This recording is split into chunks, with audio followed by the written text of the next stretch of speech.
Everyone, so I will show you how to showcase a listing from Proxy Connect.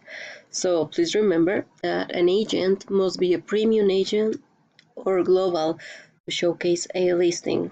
So if I go to the property tab, it will show me how many slots I have available to showcase or to upgrade a listing. So currently I have 3 in my showcase profile. So I will upgrade 2 more.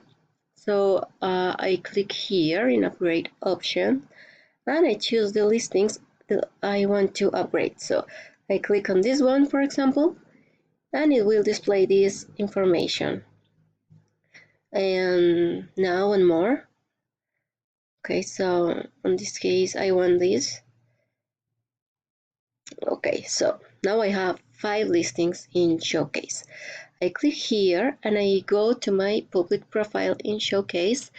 The listing will display here under my listings tab. I can edit it from here, and in my public profile they will display.